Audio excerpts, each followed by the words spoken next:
जी, काली औरत का ख्वाब असल में ये द- गीत की कहानी है। Biography of song.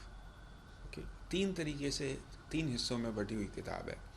पहली बात तो ये कि काली औरत का ख्वाब में मेरे जितने गाने हैं उनकी कंपाइलेशन है, क्योंकि बहुत सारे जो मेरे दोस्त हैं वो ये कहते थे, जो मुझे पसंद करते हैं, मेरे फैंस हैं, नौजवान दोस्त, कि आपके गानों को पढ़ने में भी उतना ही मज़ा आता है।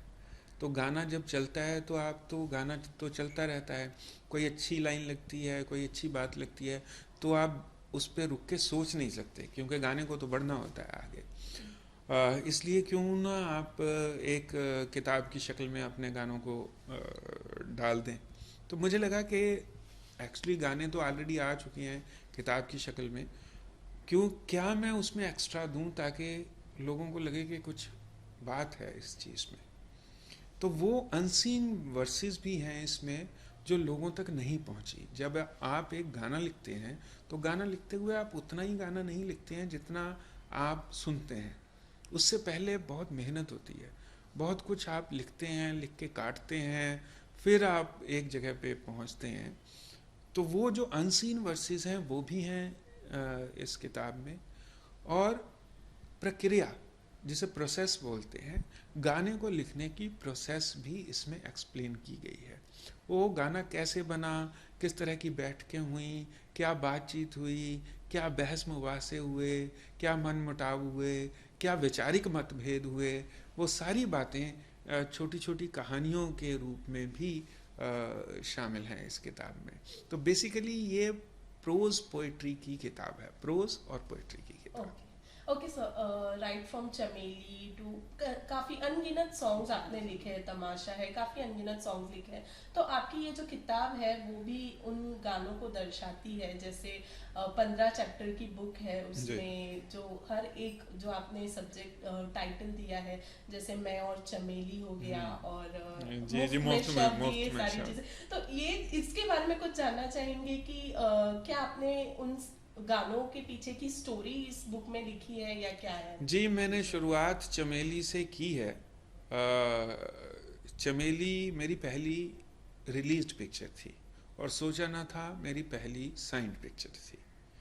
तो मैंने शुरुआत चमेली से की है, और चमेली से लेके पहला फिल्म फेयर मिलने तक, जो कि मुझे लव आजकल में मिला था, तब तक की कहानी, तब तक की कहानी, उन खास करके कहानी से ज़्यादा गीतों के पीछे का जो सिनेरियो है, behind the scenes of songs, वो मैंने इसमें दर्ज किया है। तो इसमें चमेली के गाने भी हैं, तो इसमें सोचा ना था कि वो वर्सेस भी हैं जो हमने यूज़ नहीं किए, या और तमाम बहुत सारी फिल्मों में, जैसे कह लीजिए जब वी मेट के बहुत सारे वर्सेस हैं, या शब्द पिक्चर के बहुत सारे ऐसे वर्सेस हैं जो हमने एक्चुअल गाने में यूज़ नहीं किए लेकिन मुझे बहुत अच्छे लगते थे। तो इस तरह से ये गीतों से तो मिलवाती ही है किताब काली औरत का ख्वाब, ये आपको उस गीतकार से भी बहुत अच्छे से मिलवाती है। ओके। आपने पहले भी काफ़ी सारी बुक्स लिखी हैं, जैसे अभी पिछली बुक है आपकी एक एक महीना महीने नज्म, हाँ। नज़्मों के। हाँ काफ़ी फिफ्थ एडिशन उसका चल रहा है, काफ़ी जी, चर्चा इंडिया में पहली बार हुआ है, उसके बारे में क्या कहना चाहेंगे? ये मेरी चौथी किताब है। तीन किताबें इससे पहले मेरी आ चुकी हैं। एक क्रिटिकल एनालिटिकल बुक है पोइट्री की, समकालीन कविता। फिर एक प्ले है बोलती दीवारें, जो पहला शो जिसका श्री राम रेपेट्री में हुआ था, वो अभी सेकंड एडिशन में चली गई है। फिर मेरी नज़मों की किताब है एक महीना नज़मों का, जिसका चौथा एडिशन मतलब आके ऑलमोस्ट जाने की कगार पे है। तो ये चौथी किताब है मेरी, और जिस मुझे लगता है कि आप एक लेखक को सिर्फ उसके गीतों के ज़रिए ही जाने, शायद ये थोड़ा उसको सीमित कर देना होगा। कुछ और भी होता है लेखक के पास, कुछ और भी बातें होती हैं, कुछ और भी विचार होते हैं, जो सारे के सारे विचार वो गानों में नहीं डाल सकता। वो विचार कहाँ जाएंगे, वो विचार किताबों की शक्ल लेंगे। तो इसलिए मैं वो किताबों की शक्ल दे के उन विचारों को अपने नौजवान दोस्तों के सामने पेश करता हूँ। और जो उनकी मोहब्बत है वो आप देख ही रही हैं, आपने खुद ही बोला है कि एक महीना नज़्मों का कितनी मकबूल और कितनी हिट किताब रही है। मतलब उसका चौथा पांचवा एडिशन आ गया है अभी पिछले 2 सालों में ही। और ये भी काली औरत का ख्वाब जिस तरह से ट्विटर पे या अदर सोशल मीडिया पे, फेसबुक पे, या मेरी किताबों में मेरा मेल आईडी भी रहता है, तो डायरेक्ट मेरे पास जो मेल आ रहे हैं लोगों के, वो बहुत ही इनकरेजिंग है, बहुत ही हौसला देने वाले हैं। और जिस तरह से ये काली औरत का ख्वाब भी पसंद कर रहे हैं लोग, और उसके चैप्टर्स के बारे में बात कर रहे हैं, आधा सा वादा है, या काली औरत का ख्वाब भी एक चैप्टर का नाम है, लास्ट चैप्टर का। फिर मुफ्त में शब्द है, फिर चमेली और मैं है, और फिर एक बुधवार है, और फिर देव की है। तो ऐसे बहुत सारे इंटरेस्टिंग चैप्टर्स हैं। फैंस की बात हुई है तो काफ़ी सारे फैंस कहते हैं कि आपके सरनेम की तरह आपके जो लिरिक्स है या आपकी जो राइटिंग है वो भी उन्हें कामिल करती है, मुकम्मल करते हैं। तो इसके बारे में जानना चाहेंगे कि कितना क्या किन किन चीज़ों का ध्यान रखते हैं आप जब लिरिक्स लिखने बैठते हैं या फिर अपनी राइटिंग लिखने बैठते हैं, बुक्स वगैरह, तो उसमें किन किन चीज़ों का ध्यान देखिए, रखते हैं? सबसे पहली बात जो मैं ध्यान में रखता हूँ वो ये है कि मैं कभी नहीं चाहता कि कोई झूठा लफ्ज़ लिखूं, कोई फेक बात अपने गाने में लिखूं। मैं अपने गानों को सच्चा बनाने की कोशिश करता हूँ, और रियल जितना हो सके रियल रखने की कोशिश करता हूँ। कनेक्टिविटी आपको किसी इंसान के साथ या किसी शब्द के साथ या किसी बात के साथ तभी होती है जब आपको लगता है ये रियलिज्म के नज़दीक है, ये तो सच बात बोल रहा है। तो मेरे गाने भले, मतलब हाल फिलहाल में जो गाने इवन मेरे रिलीज़ हुए हैं, ज़ीरो का मेरे नाम तू है, या इश्कबाजी है, या उससे पहले हवाएं था, या दिल दियाँ गल्लां है, तो लोगों को ऐसा लगता है कि यार ये बड़ी दिल की बात करता है, ये बड़ी सच बात करता है। और मैं ये बात डेलिब्रेटली मैं ये कोशिश करता हूँ कि जब भी मैं गीत लिखने बैठूँ कोई, तो कोई ऐसी झूठी बात ना लिखूँ जो लोगों को लगे कि यार नहीं यार ये बात नहीं है, ये कुछ कुछ इसमें गुंजाइश और थी सच बोलने की। तो मैं बिल्कुल रियलिज्म के करीब जितना जा सके, जैसे मेरे नाम तू की ही लाइनें हैं कि जब तक जहाँ में सुबह शाम है तब तक मेरे नाम तू। अब ये कितना वैसा एक्सप्रेशन है कि सुबह शाम तो दुनिया में रहनी रहनी है, वो तो जाने नहीं वाली है दुनिया से जब तक दुनिया रहेगी। तो जब तक दुनिया रहेगी सुबह शाम रहेगी, और जब तक सुबह शाम रहेगी तब तक तू मेरे नाम रहेगी, है ना। ये बात को कहने का इंटेंसिटी एक बात की बताने का तरीका है। या उसी में है कि मेरे ही घेरे में घूमेगी तू ऐसे, सूरज के घेरे में रहती है धरती ये जैसे। अब सूरज के घेरे में भी धरती रहनी रहनी है, तो वो चीज़ें फेक ना हो, वो चीज़ें सच हो, वो कनेक्टिविटी आइडेंटिफिकेशन आपकी सच के साथ होती है, एक एक एक रियल जो इमोशन है उसके साथ कनेक्ट होते हैं लोग। जर्नी की तो डेली सोप लिखने से आपने अपना जर्नी स्टार्ट किया था, राइट फ्रॉम देयर, फिर सॉन्ग्स, बुक राइटिंग, कैसे डिस्क्राइब करना चाहेंगे आप अपनी जर्नी को अगर बात करें तो? मैं बहुत, मतलब मेरे लिए ये बहुत every process, you know, every journey, when you start your journey you have to start from somewhere.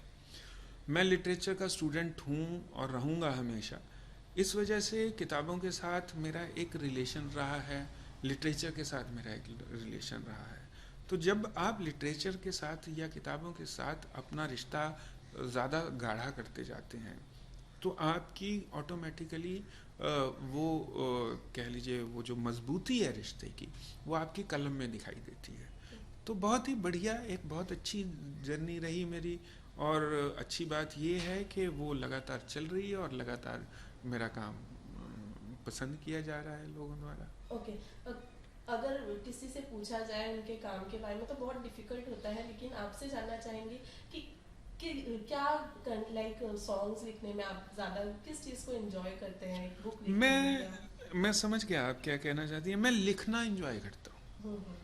वो मैं सॉन्ग लिख रहा हूँ, किसी फिल्म के लिए गाना लिख रहा हूँ, या मैं किताब के लिए कोई चैप्टर लिख रहा हूँ, या मैं इंडिपेंडेंटली कोई नज़म लिखने की कोशिश कर रहा हूँ या गज़ल लिखने की कोशिश। तो वो मैं बेसिकली लिखना एंजॉय करता हूँ। वो फिल्म के लिए गाना लिखना हो, या किताब के लिए कोई चैप्टर लिखना हो, या कोई इंडिपेंडेंट गज़ल या नज़म लिखनी हो, या कोई कविता लिखनी हो, तो हर एक मुझे बेसिकली लिखने से मोहब्बत है। अब मैं लिख क्या रहा हूँ, ये जिस तरह का थॉट होता है, जिस तरह का विचार होता है, जो जिस ज़मीन पे मैं लिखना चाहता हूँ, वो मुझे डिक्टेट करता है कि मुझे किस तरफ बढ़ना है। ओके, एक फ्रेज हम आपसे जानना चाहेंगे जो आपके दिल के बहुत करीब हो, या किस वजह से करीब है, उसके बारे में कुछ।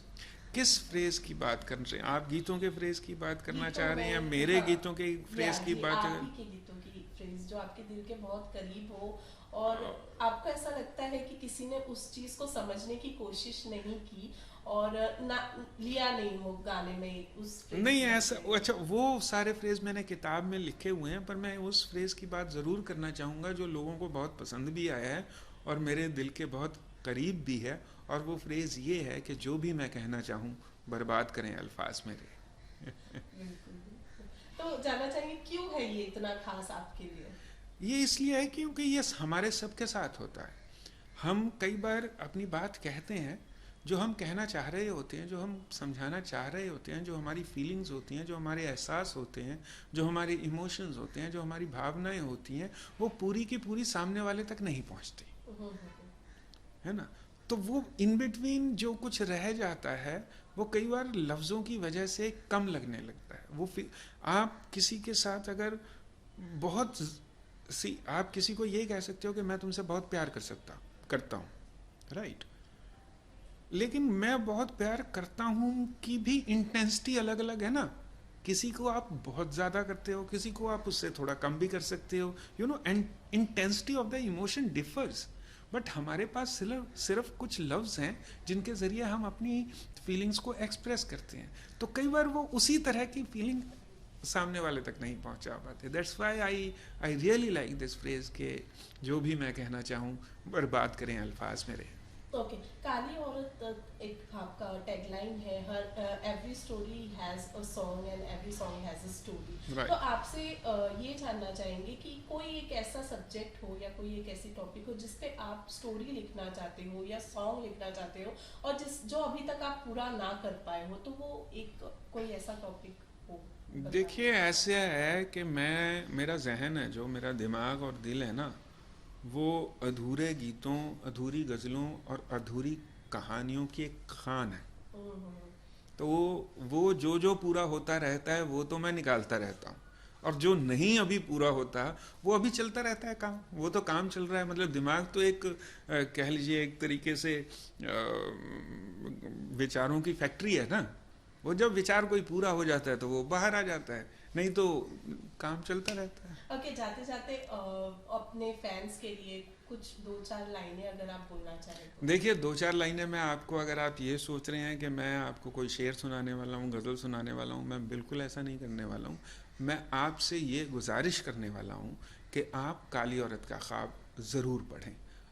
वो लोग ख़ास कर पढ़ें जो गीत कैसे बनते हैं ये जानना चाहते हैं, या गीतों के पीछे की कहानियाँ किस तरह की हैं वो जानना चाहते हैं, या उनकी प्रक्रिया कैसी है वो जानना चाहते हैं। उनके लिए बहुत ज़रूरी किताब है और बहुत ही मनोरंजक किताब है।